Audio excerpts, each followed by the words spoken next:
You know, there's a reason why NXT Takeover delivers on so many more levels than a WWE main roster show does, and it is because there is meaning behind each and every single match. There is importance behind each and every single thing that you see on this show, and especially coming out of a match like Tommaso Ciampa versus Johnny Gargano, like we saw tonight in an unsanctioned street fight in Chicago.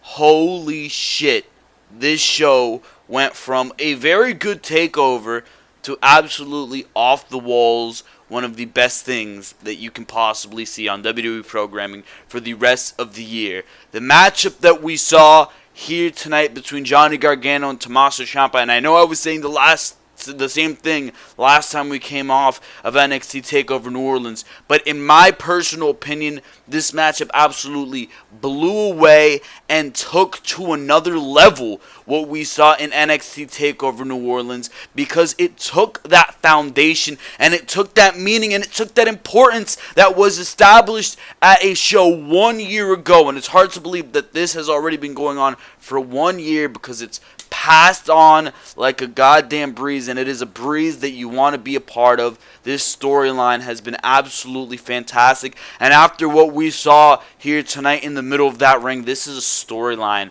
that I never want to end. Johnny Gargano and Tommaso Ciampa somehow took what they did at NXT TakeOver New Orleans and brought it to an even higher standard.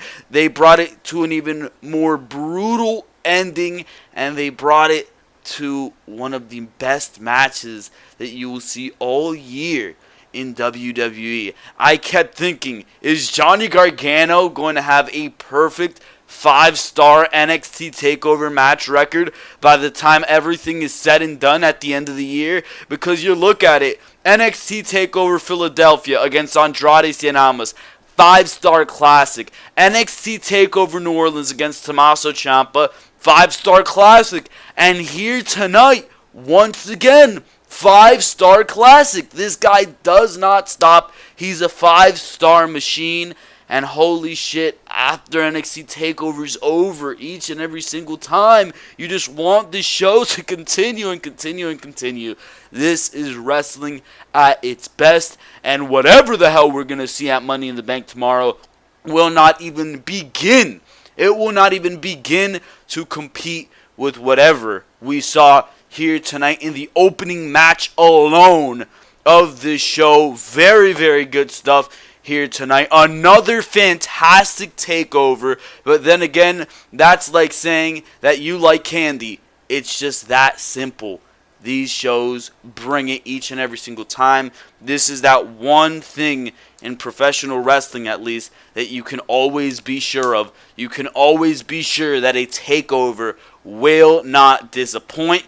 And tonight it was the same thing as all the other times. Once again, I'm going to come on here and tell you, whatever I say will not do this show justice. You just have to go back and watch, because you cannot just use words to give justice. They always say actions speak louder than words. Well, in this case, that is exactly right. You got to go back and watch the in-ring product. Holy shit. This was fantastic. I'm going to run over the highlights. I'm going to tell you what I thought. But at the end of the day, it's what you see in the middle of that ring. It's what you see from watching this show as a whole that is going to show you that this was amazing here tonight. And matches that we all expected to deliver, I think, exceeded expectations. Somehow they exceeded expectations. And, what else can I tell you? What else can I tell you?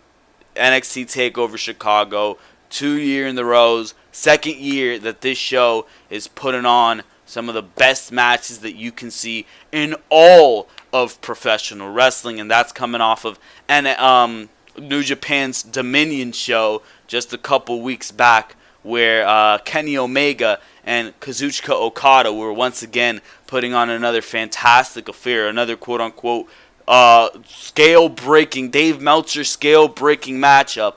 But here tonight, NXT TakeOver still manages to put on a show that you can say is right up there in the wrestling product with whatever you're going to see in a New Japan, in a Ring of Honor, at an All In. I mean, holy shit. If All In manages to be even close to whatever we saw here tonight in Chicago, then holy shit. I'll give you all my money, bro. I will give you all my money. But that is besides the point, because this is your NXT TakeOver Chicago review. This is the Ringside Wrestling YouTube channel. This is Joel Perez, and we're going to go match for match, talking about everything that happened on this show here tonight, and there's a lot to go over, so let's go right into it. But before we do, I just want to tell you guys to make sure to go check out all the other content on the Ringside Wrestling YouTube channel, and of course the reason I do say that is because there is so much other content to go check out. Unfortunately, there was no NXT TakeOver Chicago preview and predictions. That's pure laziness. I needed to catch up with the with NXT in general, the NXT product in general, and I left it to a couple hours before the TakeOver show to actually catch up and go over and watch those NXT shows.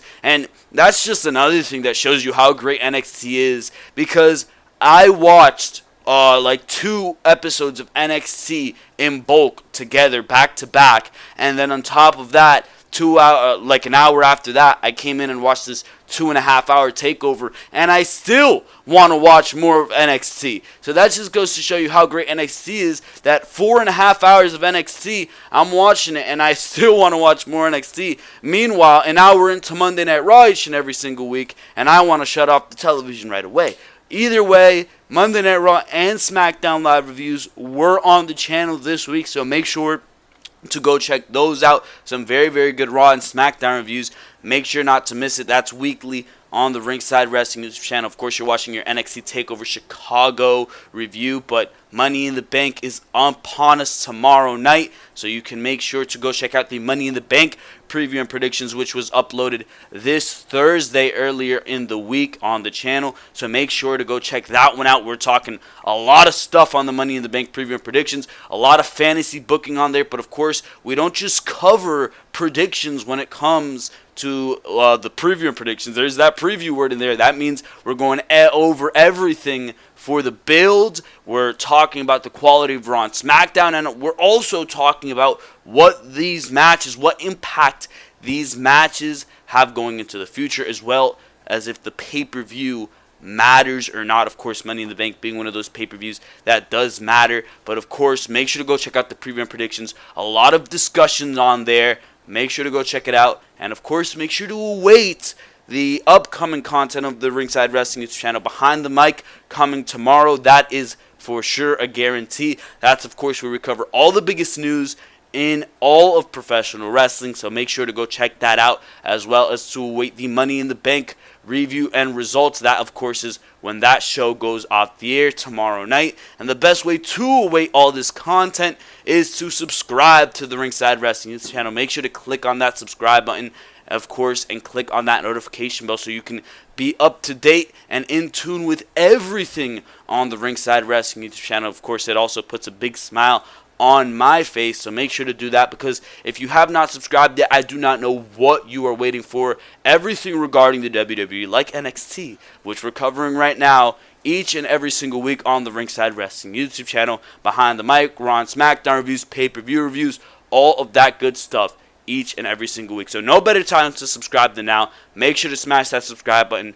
notification bell, like this video if you enjoy what you're hearing here, and of course, make sure to comment in the comment section below. What were your thoughts on NXT TakeOver Chicago here tonight? Leave that all down there. Make sure to do all that good stuff, because for now, ladies and gentlemen, we're going straight into talking about NXT TakeOver Chicago, and I personally cannot wait, because talking about what we saw here tonight is very enjoyable. Watching what we saw here tonight is very enjoyable. Everything about NXT, quite frankly, is enjoyable, and this is one of those few times where you're actually going to see me come on here with joy talking about this product, because there's no ambiguity when it comes to NXT. If it's good, it's good. If it's bad, it's bad, and NXT consistently good. Actually, quite frankly, consistently great. But here tonight, speaking of great, we started off with the NXT Tag Team Championship matchup, and it was Oney Lorcan and Danny Burch against the Undisputed Era's Roderick Strong and Kyle O'Reilly. Of course, Roderick Strong and Kyle O'Reilly are your NXT Tag Team Champions, and I personally always thought this is a team that you can't underestimate in Danny Burch and Oney Lorcan. I know these guys are very good in the ring. Watching NXT for the past 2 years or whatever it's been that I've been consistently watching NXT, I've seen Oney Lorcan, and I'm like, that guy is badass when it comes in the ring. He is brutal in everything he does. And, of course, watching Danny Burch in the United Kingdom tournament last year, I believe in the summer, I forgot when, or January last year, actually. Wow, it's been a while. But Danny Burch, watching him in that tournament, you knew there was potential there, and WWE has taken the potential of both these guys, and they've utilized that into a tag team. And that's a good thing, because both these guys don't necessarily have strengths in every department. You can tell Oney Lorcan isn't necessarily the best when it comes to promo. Same thing with Danny Burch. So they're hiding the weaknesses and putting these guys together in a tag team, and they're exploiting these strengths, and that's something that is a very good thing that's going on here, and this is success with this tag team that has led them to an NXT Championship match. Both of these guys, first takeover, and they have undoubtedly shined here tonight. Fantastic matchup, and I can safely say that this is the best NXT TakeOver Tag Team Championship matchup that we've seen probably since last year when we were at NXT TakeOver Chicago, number one, I guess you can say. Of course, that was DIY versus the Authors of Pain in that amazing ladder match. I wouldn't say that this matchup was better than that one, because that matchup had it going on all cylinders, but this matchup definitely delivered, and I knew that with the in-ring skill that Oney Lorcan and Danny Burch possess, that they were going to be able to bring Roderick Strong and Kyle O'Reilly to a great matchup, and that's exactly what happened here tonight. This matchup, there was a 6 spot where Lorcan got pushed off the top turnbuckle and landed on the ring apron, which looked absolutely brutal. That left Danny Burch on his own, and Danny Burch, you left him on his own, and that really gave him time to shine in this matchup. There was a point where Kyle O'Reilly locked him in on the armbar. He was holding on, wrenching his hands together, and there was a point where it was only one finger or 2 fingers that were interlocking with each other. That was fantastic. Of course, Kyle O'Reilly did manage to get in that armbar, but Danny Burch did manage to reach the ropes. That was a nice near fall here. There was another huge near fall when Burch had O'Reilly in an electric chair position, and this was very close. Led to a great spot in this matchup where Oney Lorcan with Kyle O'Reilly in the electric chair position hit a European uppercut off the top rope. That led to a pinning predicament. 1, 2. Adam Cole pulls Kyle O'Reilly out of the ring. That leads the referee to say, "What the hell are you doing? Adam Cole, get out of here." And that's actually the point in this matchup where I expected Pete Dunne to come in. Of course, Pete Dunne has been heavily involved with this feud that's been going on between the team of Oney Lorcan and Danny Burch and the Undisputed Era. So I expected him to make his name known in that capacity, but it was only Adam Cole here tonight, and the referee did get Adam Cole out of there. That, of course, led to bullshit chants from the crowd. Goes to show you how incredibly over Adam Cole is, but there was a beautiful spot where Lorcan had Strong in a half crab and Burch had O'Reilly in a crossface, and I thought they were going to do the double tap out. I thought they were really going to go there, and that's where this matchup really shined. They got that legitimacy on the team of Oney Lorcan and Danny Burch, where you were kind of in that position where you're wondering, are these guys actually going to be able to beat the Undisputed Era? Because if you look at this matchup up and down, you're saying, well, it looks like the Undisputed Era is going to be able to retain. But Oney Lorcan and Danny Burch got you in that place at one point in this matchup, at one point or another. And this was that point for me where I was really thinking, holy shit, they're going to win the titles. It, of course, did not happen, and that led to an amazing, amazing spot where Kyle O'Reilly turned it over, started kicking the shit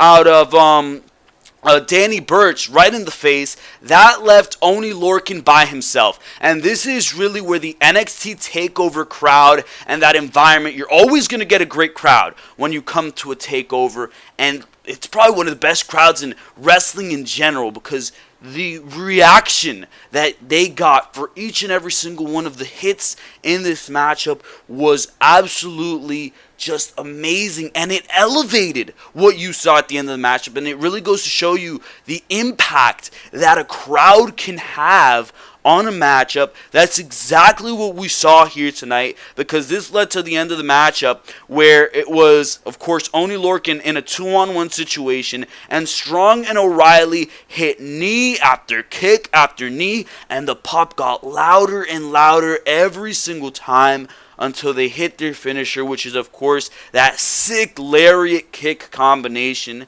And there it was. The matchup was over. No appearance from Pete Dunne. The Undisputed Era retains, and it was a great Tag Team Championship matchup. Again, the words that I am telling you right now do this matchup no justice. You gotta go back and watch it. Very, very good stuff. Oney Lorcan and Danny Burch, their first time, their first opportunity to shine on the NXT TakeOver stage, and they delivered. There is no doubt about that. The Undisputed Era retains, and Kyle O'Reilly and Roderick Strong, this was really their first time able to defend the Tag Team Championships in a big situation together, something that not a lot of people are bringing attention to, and they really worked well together as well. So the Undisputed Era continues to shine as Tag Team Champions. As far as where they go from here, of course, we're going into NXT TakeOver Brooklyn. What is it, 4 at this point? Holy shit.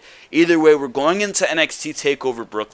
And of course, the War Machines are the next big team on the horizon. I think the Undisputed Era is going to be crowned by the War Raiders, and then they can make their way up to the main roster from there. But some big, big things for the NXT Tag Team Championships are in the horizon, and I'm liking the sounds of that matchup between the War Raiders and the Undisputed Era. But from now, we move on here to a matchup that everybody expected to steal the show, and if it weren't for Johnny Gargano and Tommaso Ciampa, it would have damn well done that. The Velveteen Dream versus Ricochet here tonight, and what can I tell you?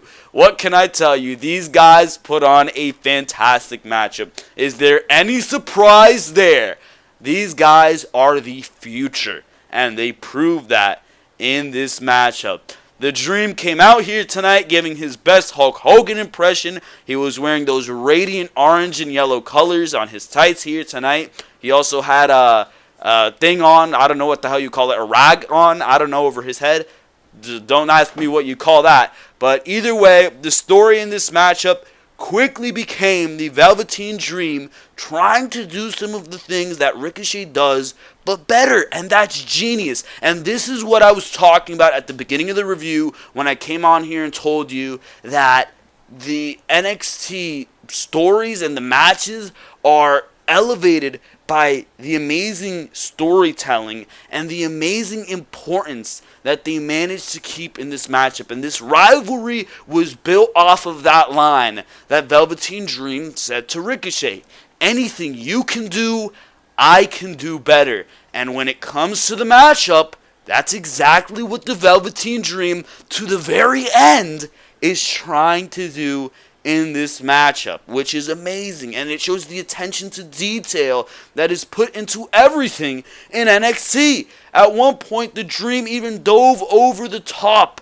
onto Ricochet. You don't see the Velveteen Dream doing high-flying things like that. No, but in this matchup, because Velveteen Dream adapts to everything, and that's what makes the Velveteen Dream in and of itself such a great character. When he's in there, it doesn't matter what opponent it is, he adapts to something that they do. When he's in there with the knockout artist, Cassius Ono, he's trying to box Ono. When he's in there with Aleister Black, he's taunting him. He's trying to get Aleister Black to say his name, something that you know Aleister Black will not do. When he's in there with Ricochet, he incorporates the high-flying element of Ricochet, and he is going to try to get the one-up on that. And that's what makes the Velveteen Dream such a detailed character And here tonight, that enhanced the matchup that we saw, that enhanced the story of this matchup, and thus made me care more. It made me invested in each and every single move that went on in this matchup. And that's how fantastic and that's how detailed NXT gets. That you can break down the psychology of a matchup like that. That's amazing. You don't see things on the main roster go to that level of detail. You don't. And that's why these matches fall flat. Because even if you're not seeing the most amazing, high-flying things in the ring, which most of the time, either way we are, which just goes to show you the amount of talent there is on NXT. But even if we're not seeing the crazy shit in the middle of the ring, there's still that care, there's still that emotion, and there's still that detail there that still makes this matchup, which would either be subpar or maybe even good. It makes that good matchup great. It makes that subpar matchup decent. And it makes that decent matchup good. So it just goes to show you how they get everything right. But continuing on here with the spots in this matchup, after a flurry of offense by Ricochet, there was a tease of the 640 splash onto Dream, but he was able to hit a rolling Death Valley driver off the second rope. That was absolutely fantastic. Great spot right there. There was a beautiful vertical suplex off the apron from Dream to Ricochet to the outside. That got huge chants of holy shit. There was a freeze, a buffer on my computer, and I was like, what the hell just happened? The crowd is reacting like crazy to that spot. Then they replay the spot, and I'm like, shit, that was awesome. I get why they're chanting holy shit. Just goes to show you right there. Either way, where am I here? From here, this matchup turned into gold. From that spot right there, this matchup went into just the hard-hitting mode, bro. I don't even know what you call it. It kicked into that second gear. There you go. It kicked into that second gear, and it was a back and forth display. Ricochet hit a Northern Lights, tried to follow it up with the suplex, but again, the attention to detail here. Velveteen Dream suplexed Ricochet off the apron to the outside. That's gotta hurt your goddamn back, bro. Ricochet should be hurting after that. So he tries to go for the suplex, but the back gives out. That allows the Velveteen Dream to hit a super kick. But Ricochet hits a big boot of his own, looked for a jumping clothesline, did Dream off the top, and this was fast-paced, really was. But Ricochet hit a beautiful lariat, flips the Dream inside out, and all of that I just told you is one sequence. One sequence of this matchup. This led the Dream, they were both down at one point, and this led the Dream to talking a whole bunch of shit. And once again, the attention to detail. I'll be damned, bro. I'll be damned. But once again, more storytelling, because throughout this entire matchup, but specifically in this little spot right here, Velveteen Dream is talking all this shit about Ricochet just being an indie mark. Oh, you go back to the bingo halls. You're not meant to be here. I'm a star. I'm better than you. I'm amazing. He's talking all this crap, and once again, that puts more emotion in everything that we saw from here on out, because it's Ricochet who hits the Death Valley driver, goes up to the top, and gives Velveteen Dream a taste of his own medicine.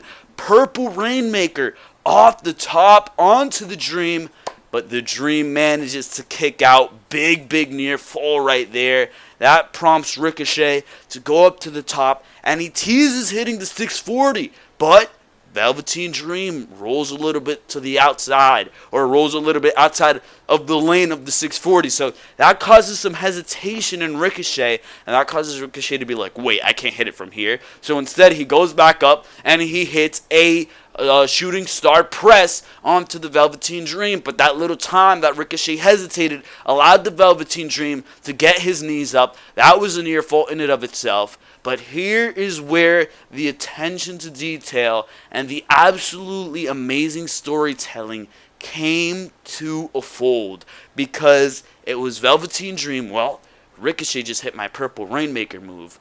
He had to hit it from that range. Yeah, he's all the way across the ring right now. So Velveteen Dream trying to one-up Ricochet, because this whole feud is about one-upping each other.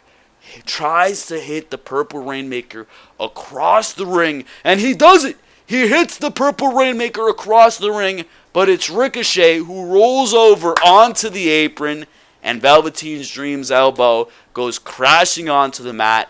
That allows him to hit the 640 splash onto the back of the Velveteen Dream, and it was 1, 2, 3. Ricochet wins this fantastic matchup. Both men delivered, and again, they exceeded our expectations. Do I know how the hell they did that? No, I don't. But this matchup, no doubt about it, was fantastic. And again, I come on here and tell you, whatever I'm telling you does not do this matchup justice. You gotta go back and watch it. Ricochet versus the Velveteen Dream. These two guys, you have John Cena coming out here telling you on interviews that the Velveteen Dream is the future of the WWE. I mean, here's why. Here is why. Velveteen Dream, how long has he been doing this? I think he's been doing this for like 2 years. He's already put on matches of the year here tonight with Ricochet. And, of course, last year at NXT TakeOver with Aleister Black. Once again, Velveteen Dream shines here tonight. And a lot of people are coming out and saying, well, now you know the role of Velveteen Dream. He's just going to be the guy who comes out there, puts on fantastic matches, and puts everybody else over. What the hell are you talking about? This guy is a winner. He's won at TakeOvers before. That's one. He beat Cassius Ohno at a TakeOver. He won at Philadelphia. Yeah, he was a winner at Philadelphia. So I don't know what they're talking about there. But personally, yeah, I would have had Velveteen Dream win. It wouldn't have hurt Ricochet. It wouldn't have hurt his momentum if Velveteen Dream won. I mean, it would have helped the momentum of Velveteen Dream. Yeah, this gives Ricochet a boost, and this is his first takeover, or his second takeover, but his first takeover singles match. So you want Ricochet to get that W there. But here's the thing.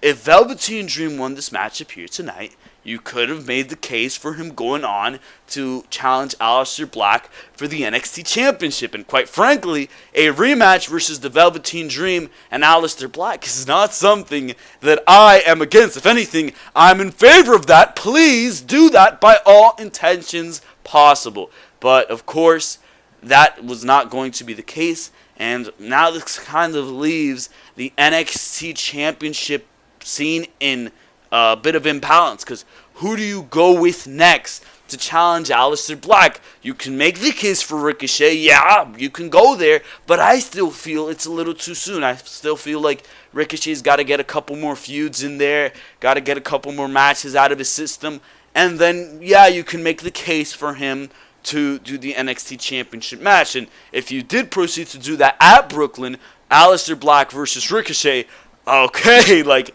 yeah, I want to see that. That's a fantastic match, but I still feel it's too soon.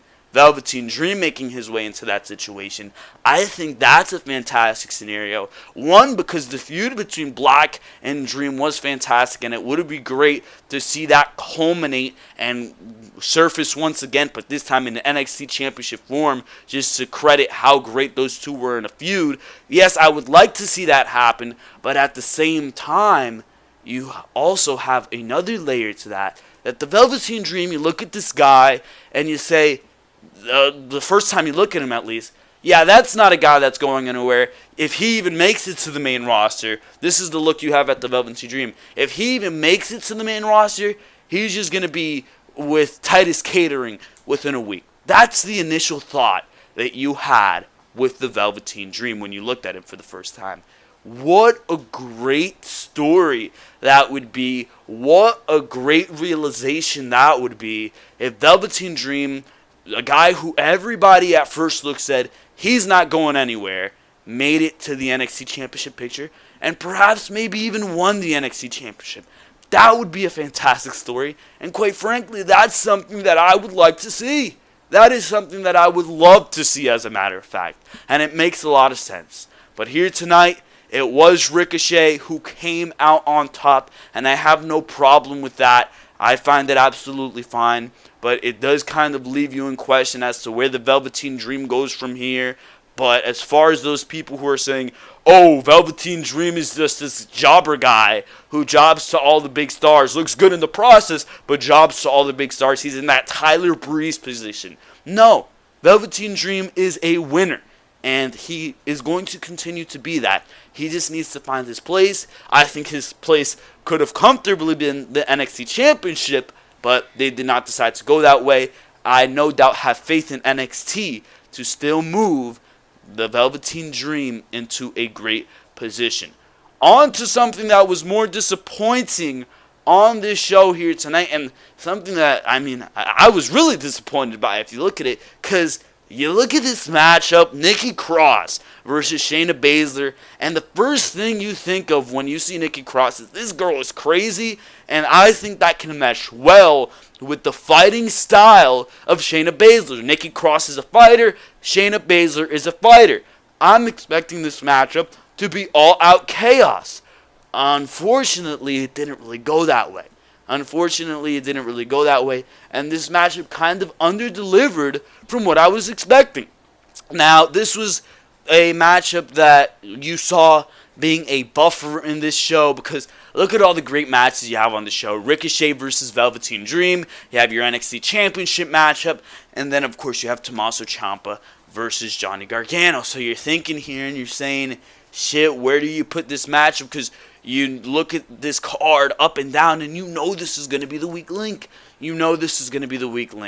So I was at least expecting this matchup to be a bit of a barn burner, do something special, do something unique. But they really let us down in that aspect, and it's really unfortunate, because I was really expecting this to be a matchup where people can look at it and say, Shayna Baszler performed there, and I'm going to be more comfortable from here on out with her as my NXT Women's Champion. And unfortunately, that was not the case here tonight, because Shayna Baszler has actually been doing very good as far as playing that bully role as NXT Women's Champion, and how she has that walk and that luster behind her where she walks around, and that's badass walking in the room. You don't want to mess with her when she walks in the room. That's the ambiance that Shayna Baszler has to her. But the only thing that she had lacking to her, she has that presence. She even, I would say, has the mic skills, if you ask me. But the only thing that was lacking was her in-ring game. And I was expecting this to be a matchup where you can look at it and say, well, Shayna Baszler might not be the best in the ring, and she might still be developing, but she has promise. Just go back and look at the matchup with Nikki Cross. Unfortunately, that was not the case. And I feel like if you gave these women another chance to get in that ring together, they can put on a better match. If they were given more time, maybe, or even if they were put in a matchup with no rules, I think this matchup would have fared much better. But unfortunately, it did not deliver in the way we expected here tonight. Just to go through this matchup a bit, the story that was told here clearly was the craziness of Nikki Cross and how Shayna Baszler was supposed to get past that. Because, you think about it, and Nikki Cross, she's somebody who's going to enjoy the pain. So that's going to play mind games with Shayna Baszler, but Shayna Baszler overcame it, and pretty much easily here tonight. Because what happened in this matchup was Shayna Baszler was beating the shit out of Nikki Cross, and it came to a point where Nikki Cross was smiling. She's getting kneed in the face by an MMA fighter here, and she's smiling right in the face of Shayna Baszler. That threw Shayna Baszler off, allowed Kairi Sane to get in a bunch of hits, get in a flurry of offense, nothing too amazing, and the near fall here in this matchup was something that didn't even look that impressive, if you ask me. It was a draping, twisting DDT suplex type thing off the top turnbuckle, and Shayna Baszler managed to get her foot on the rope, so Nikki Cross did not get it. And there was a great moment in this matchup, don't get me wrong. That ending was absolutely fantastic. It was Shayna Baszler. She tried to lock in that Barracuda clutch, which is pretty much a sleeper hold, multiple times in this matchup, and Nikki Cross kept finding her way out of it. But by the end, she locked it in, had Nikki Cross in a seated position, and the camera was panned in on Nikki Cross being choked out, and she's smiling. She's smiling, and that just goes to show you the madness of Nikki Cross. She's smiling as she's in this dangerous position as she goes to sleep. The hold puts her to sleep, and Shayna Baszler wins the matchup. That was a fantastic visual. It was both creepy and beautiful at the same time. and that was a great way to end this matchup. I just wish that would happen beforehand, would have delivered a little bit more as far as in-ring goes. It kind of came across as unimportant on this show, in a show where everything else felt awesome and like, wow, this is delivering. Wow, that exceeded my expectations. So, I mean, this matchup really under-delivered here tonight, and it, as the matchup went on, really didn't deliver, but that's not to say that Shayna Baszler cannot continue and go on and be a very good NXT Women's Champion. Regardless, as far as where Nikki Cross goes from here, I don't know. I want to see Nikki Cross in a position where she can be in an NXT Women's Championship matchup for a very long time. When Ember Moon was champion, I was a very strong advocate. I still think to this day that NXT TakeOver Philadelphia, instead of seeing that first matchup between Shayna Baszler and Ember Moon, we should have been seeing Nikki Cross versus Ember Moon. Because remember that first matchup that we got between Shayna Baszler and Ember Moon? That was great. That was some great stuff, and I was at the edge of my seat. And that was at Philadelphia. And yeah, good for them for putting on that matchup. But I would have rather seen Nikki Cross versus Ember Moon, just to give Nikki Cross that spotlight then. And quite frankly, she should be on the main roster at this point with Sanity. But then again, you look at what Sanity's doing on the main roster, which is the literal equivalent of nothing. And, I mean, where is Nikki Cross better off? I don't know. Where she goes from here, I don't know. But Shayna Baszler topples the insane Nikki Cross at NXT TakeOver in an underwhelming matchup, to say the least. We move on here to Lars Sullivan versus Aleister Black for the NXT Championship, and everybody was putting shame to this matchup, and I never understood why. Lars Sullivan is an absolutely freak of nature type athlete, and Aleister Black, I knew, was going to bring this guy to a fantastic matchup, and that's exactly what they did here tonight. Yes, you could have seen something of more technical expertise if it were another opponent, and I understand that. But as far as the David versus Goliath matchup that they put on here tonight goes, I think they did a very good job in the ring together, and by no means was this a fantastic matchup as I had mistakenly labeled it at the beginning of this little conversation here, but it was definitely a very good NXT Championship defense, and if there's one reaction to walk out of this matchup with, it's that Lars Sullivan walked into this matchup, despite the fact that he lost, looking better than he walked in. And that's the magic that this matchup accomplished. If you think about it, this guy's the big monster. He's coming into this matchup, and you're thinking he's undefeated. I guess he has to win. No, that never needs to be the case, and NXT accomplished it where you didn't need to establish a bullshit finish. You didn't need to establish this guy being protected or have him win the match regardless. You just had him take multiple finishers, and you had him look very, very strong to protect the monster and make him look better than he did previously. This is Lars Sullivan's probably best matchup that he's had in NXT in all of his outings so far. This is his best matchup, and that's exactly why he came into this matchup looking like an unstoppable beast, and he walks out of this matchup looking even better than he walked in. As far as what happened in this matchup, well, let's run through it. This matchup was built off a knee injury that Aleister Black suffered early on. Lars Sullivan locked in a Brock lock at one point, and this is a move that Lars Sullivan made look good, bro. There were points where he would pick Aleister Black up just off of the knee alone, bro. That looked impressive. I think if NXT should establish anything as a finisher for Lars Sullivan, that's one thing that they should establish. The freak accident, sure, he can do that as a pinning finisher, but as a submission finisher, I think it would be a mistake to not put the Brock lock on Lars Sullivan. I'm not sure if there's an official name for that move. I just call it the Brock lock because that's what they call it when Brock Lesnar was doing it.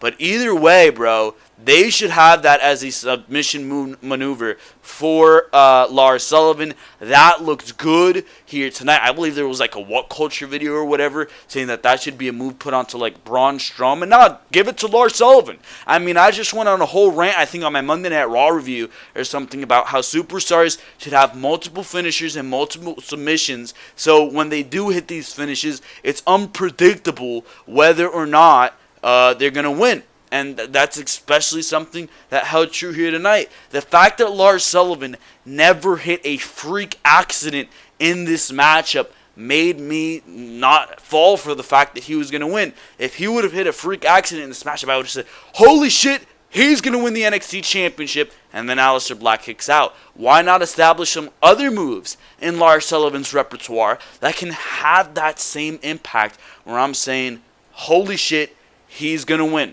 Why not have a Brock lock be exactly that? Have him lock in that submission and have people on the edge of their seats saying, oh my God, is he going to tap out? Is he going to tap out? We're here tonight, since we've never seen Lars Sullivan do that move before, or we've never seen Lars Sullivan win that with that move before. I'm saying, wow, that looks impressive, but he's not going to win the matchup with that. I don't think he's going to win off of that, but establish it as something that he can win off of, because these matches become more unpredictable, and as a result of being more unpredictable, as a result of keeping you on the edge of your feet, these matches become better and more exciting and more exhilarating. So that's not just something that they should establish down here on NXT. That's also something that they should establish on Raw and Smackdown throughout all wrestling shows, because matches become very predictable with, okay, Lars Sullivan's the freak accident, and Aleister Black, Black Mask,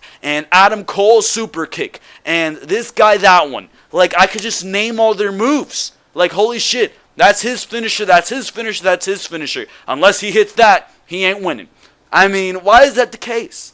Why is that the case? But that's a unsubsequential rant. Has nothing to do with what we're talking about here. Just needed to go on that, because that's something I really feel that they should implement. Either way, there was a point where a power slam on the apron was hit. Holy shit, that looked very, very good. They were both on the apron. Aleister Black hit him with the big kick. Lars Sullivan scooped him up, power slam on the apron. And I always think this is impressive, especially for a man of Lars Sullivan's size. He hit the diving headbutt off the top, and that's one thing I can appreciate. Lars Sullivan pulls that move out when it is necessary, unlike Charlotte, who's on there each and every single week on Raw and SmackDown, hitting a goddamn moonsault off the top rope. Lars Sullivan, he ain't hitting that matchup every time he comes out on NXT. He ain't hitting that move, I should say.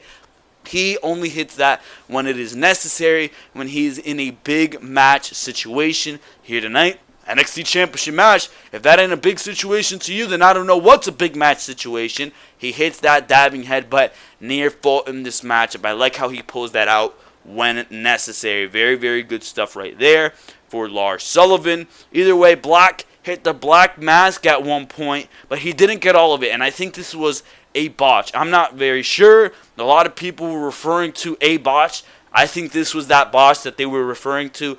I didn't really catch it too much because they managed to sell it. It was the very end of Aleister Black's foot that hit Lars Sullivan on the back of the head. And yes, it was a botch, and yes, it kind of took away a little bit from the matchup, and it took you out of everything that they were establishing a little bit, but you can excuse it because everything else that Lars Sullivan is doing is so consistent and is so fantastic that one minor botch, yes, it might be on a big stage, but one minor botch isn't going to make you say, well, this guy sucks, I don't want to watch him anymore. Where otherwise, if this was consistent, like a Jinder Mahal, if he was consistently botching, consistently putting on boring matches, consistently under-delivering in the ring at every twist and turn, then yes, I'd be like, holy shit, this guy sucks. How the hell could he do something like that? But no, it was one-time thing. He's been otherwise very, very consistent, and you can excuse that minor botch right there. Either way, hit the Black Mask to the tip of the head. That was a near fall right there. He sold it well to recover from the little botch that was. But that led to the rest of this matchup here where Lars Sullivan, he tried to hit the freak accident. Aleister got out of the way, pushes Lars Sullivan towards the rope, hits a big knee, and that leads to another Black Mask.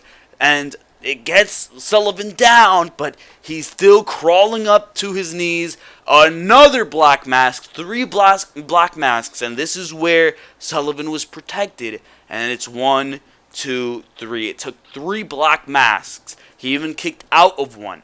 That goes to show you how they protected the monster here tonight. Who the hell else has it taken 3 black masks to defeat in NXT? Nobody else. Everybody else, it's 1 and you're finished. You ain't getting up from that one. Lars Sullivan, he's the monster. He's the brute. He took 3 to be defeated. So that's where he looks good. That's where you're booking this matchup smart, because instead of having him lose after 1 and not even thinking about how this guy is going to be defeated, or instead of having this matchup go to a non-finish to protect him, WWE did it the right way, and they had him take multiple finishers to establish his dominance, but still have him go down in defeat. Black looked great here tonight, brought Sullivan to a very, very good NXT Championship matchup, but for now we go on to talking about what is the main event. And yeah, there might be some controversy over the fact that if you look at this matchup up and down, you're thinking, should this be the main event? There's a whole NXT Championship matchup. Are you really going to put this feud over the world title? But after watching this matchup, how can you even attempt to argue that? Yeah, maybe last TakeOver, you can make that argument. You can put Aleister Black versus Andrade Cien Almas at the main event of any WWE show, and that's going to deliver. That's a main event. But here tonight, Lars Sullivan versus Aleister Black, it's not necessarily the most jump out at you. It's not going to pop out as the best matchup on the show. And WWE NXT saved the best matchup for last. And here tonight, holy shit, this matchup blew me away. Before this matchup, they were even doing crazy ass shit, because it was Candice who went up to Johnny and she was just like, kick his ass. That made me LOL. There's no doubt about that. That was awesome. But both men came out with crutches in this matchup, and there's no doubt this matchup went from the offset. Where at New Orleans, it started off slow. These guys were going at each other from the beginning. Of course, it was a street fight, so they were wearing jeans or they were wearing pants. They can't wear tights when it's a street fight. I don't know why that's an unspoken rule in professional wrestling. Either way, this matchup started off explosive. There's no doubt about that. Ciampa was sent over the announce table on support Nigel McGuinness. He just got absolutely blasted. Face full of Ciampa right there. Holy shit. Right over the announce table. Johnny Gargano did not try to let loose there. This matchup was quickly made its way into the crowd, where Ciampa started ripping up Gargano's signs. Of course, classic Ciampa. But before, Gargano took advantage and revealed a stop sign, which he beat the hell out of Tommaso Ciampa with. He dived off the stage with a huge crossbody. Gargano started throwing a bunch of weapons into the ring, and that's before Ciampa took over with the German suplex. He started hitting a series of German suplex before Gargano hit one of his own.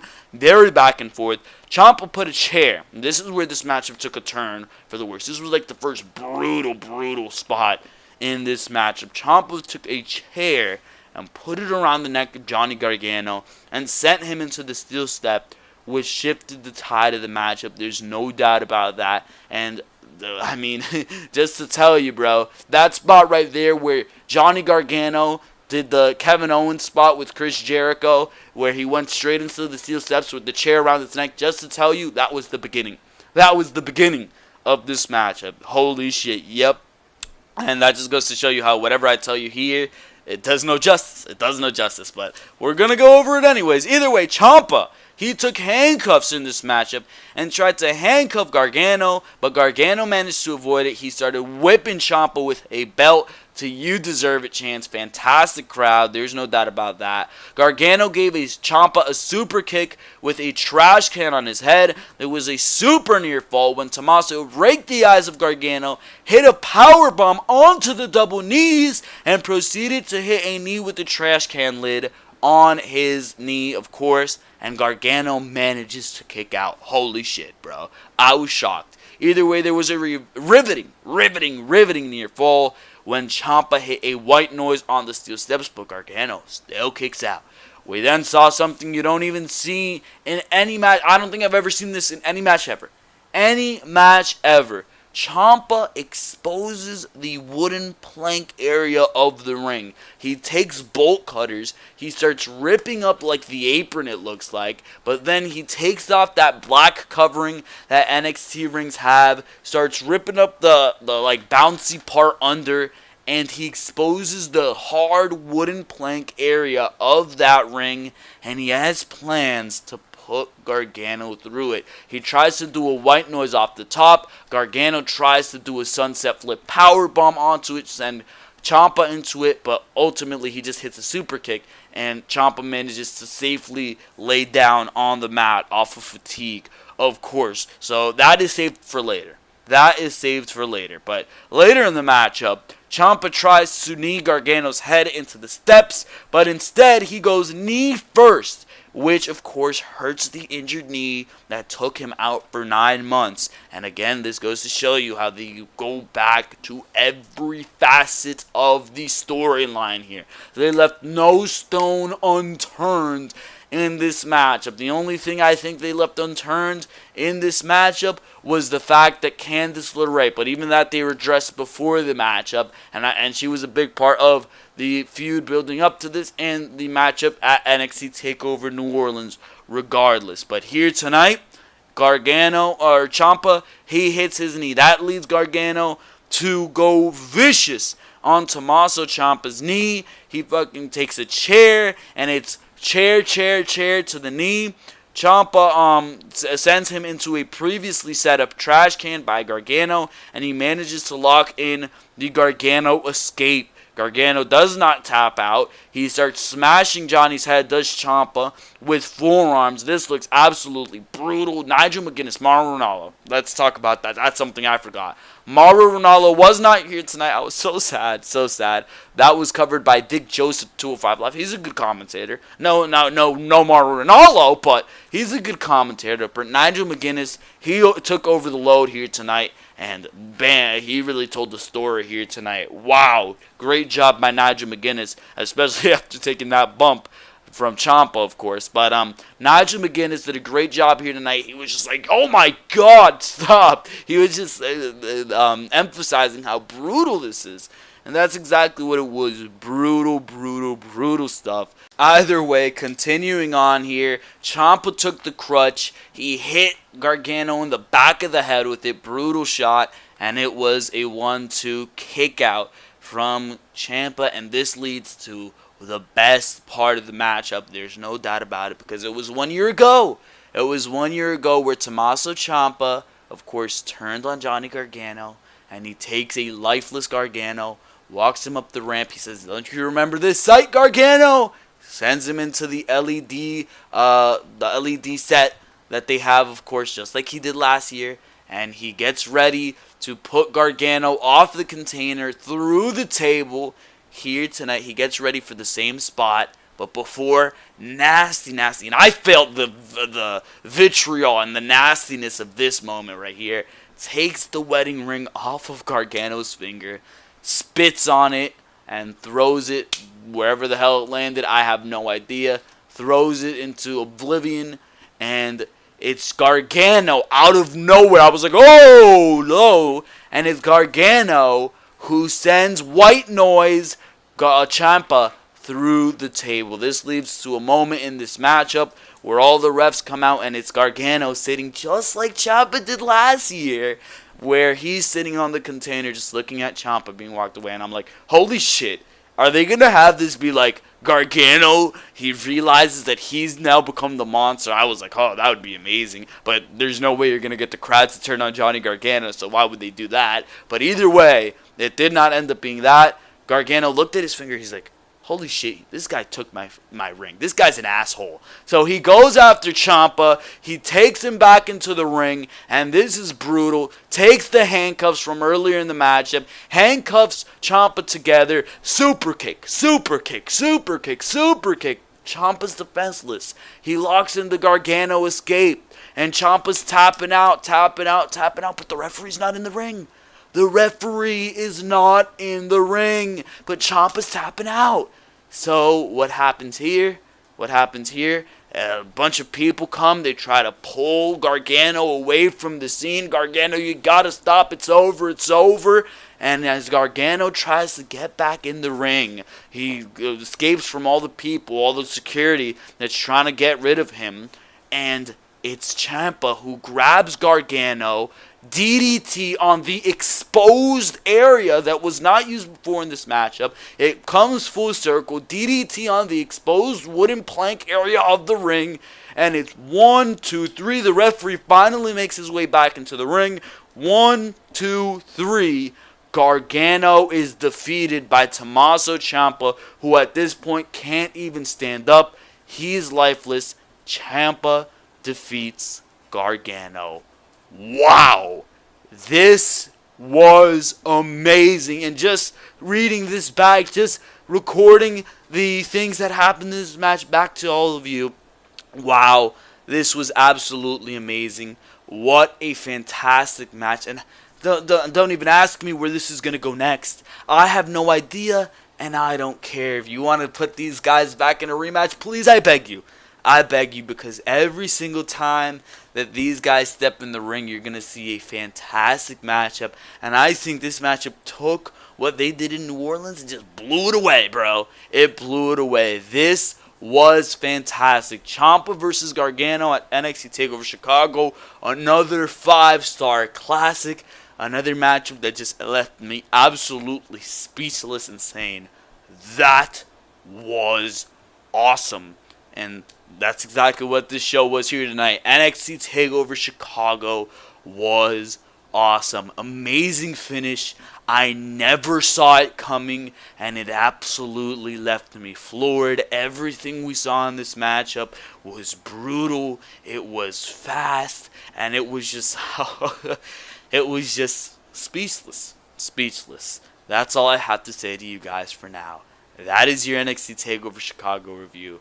I hope you guys enjoyed each and every single thing that you've heard here, because this has been Joel Perez of the Ringside Wrestling YouTube channel, telling you to go make sure to check out all the other content, Raw reviews, Smackdown reviews, pay-per-view reviews, all that good stuff, because for now, I am out of here. Make sure to like, make sure to comment, make sure to subscribe, and thank you very, very much for watching this video. I will see you all next time, right here on Ringside Wrestling.